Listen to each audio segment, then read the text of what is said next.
Mattea, thank you so much for joining us.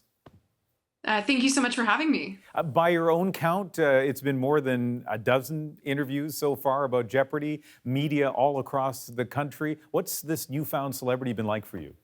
It's been quite overwhelming. Obviously, I've known for a while that this was going to unfold in one way or another. Once I won my fifth game and knew I would be going to the Tournament of Champions, I figured there'd be some amount of interest, but I'm really shocked and moved actually by the extent to which people have really gotten behind me in my Jeopardy run. People really have gotten behind you. I mean, there's a lot of support and love for you across the country. And a lot of people wondering this kind of basic question, like, what does it take to be a repeat Jeopardy winner?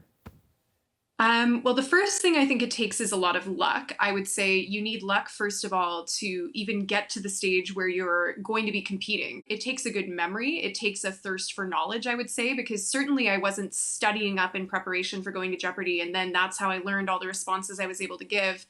You need to, I think, be a sponge for knowledge throughout most of your life in order to be successful multiple times.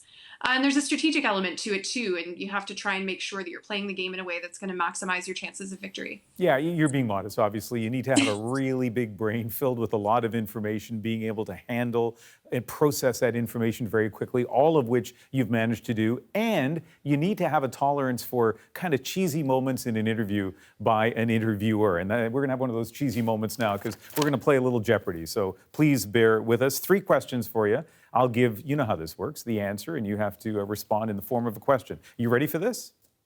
Oh, I'm ready. Let's play. Okay, here's the first one. He was the high school debate coach who got a shout out on Jeopardy. Oh, who is Brian Casey? This is the easiest Jeopardy ever. I know, but you know what? I wanted to mention Brian Casey. I remember him from years and years ago when I was involved in debating. But more to the point, I love the fact that you have cited high school debating as something that has helped you with success, particularly dealing with the pressure of Jeopardy. Tell me about that. I would say that what debating did for me is it made me very, very comfortable with situations where you are not 100% sure what subject matter you're going to encounter and where you have to stand on stage in front of, in this case, millions of people in their homes. But in the case of debating, sometimes, upwards of 100 people that are there in a room with you and demonstrate your knowledge and be able to do so in a way where you come off as at least moderately personable. Yeah, it's helped me a lot too in my business. So shout out for debating, and I'm glad that you had a chance to do that. Okay, here's the second one. This is a little tougher. Here we go. The sauce is a blend of evaporated milk, vinegar, garlic powder, and sugar. A sauce? Oh, what is donair sauce? Yes. There you go. And the reason I ask you that is because obviously you're from Halifax and people in Nova Scotia have embraced your story. You mentioned your aunt did a really good job of making sure everybody she talked to knew you were about to be on the show. But tell me about the response in Nova Scotia. The response in Nova Scotia has been so overwhelming that I'm almost glad to be in Toronto because I'm sure I wouldn't be able to leave my house. Like, you already can barely, as you know, having lived in Halifax, you can barely, go out anywhere without running into somebody that you know. And when you're on television, everybody feels like they know you, which is, I feel so lucky that people have been so supportive and been so excited. I'm very proud of being from Nova Scotia. That's why it was so important to me to represent that aspect of my background on the show. And so I really hope I'm making people back home proud. It seems like I am. I love it. I think you were panicking for like a split second as you were trying to come up with the donair sauce answer. So I quite enjoyed that moment. Our third and final answer here, 74 consecutive games. Oh, what's the record for the longest streak on Jeopardy? Yeah, Ken Jennings, obviously, the guy who had those 74 consecutive. Do you feel an increase in pressure as your win total starts to get longer?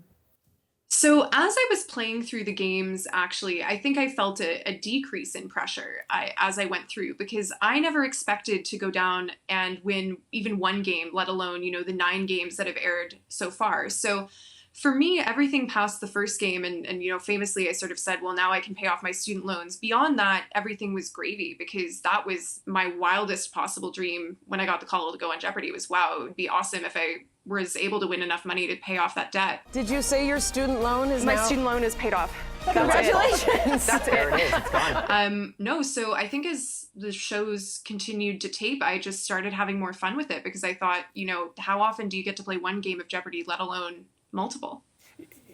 So much about you is so impressive. Obviously you have this big body of knowledge in your brain. You're clearly so articulate. So I think it's important, and we chatted about this before we went to air, to point out that even somebody like you isn't guaranteed success academically. I think there might be some 18 and 19-year-olds out there who might be a little comforted by your first 2 years in university. Tell us about that.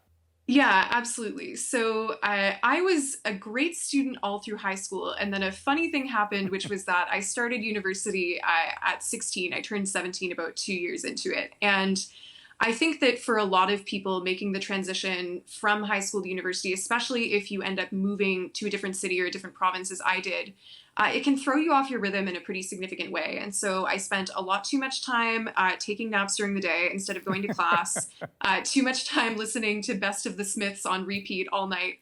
And so it took me really until partway through my third year and then even into my fourth and fifth year, because I took extra time to find a rhythm and really, even find coursework that activated me and that I felt passionate about. So for people who feel like they may be flopping their way through high school or their early years of undergraduate studies, it really doesn't always have to be that way. There's ways to pick it up, and there's plenty of smart people who do not have the most shining transcripts, I'll say. Yeah, you are just a delight to interview and to watch, and thank you very much for speaking with us. Thank you so much for having me. It's been a pleasure.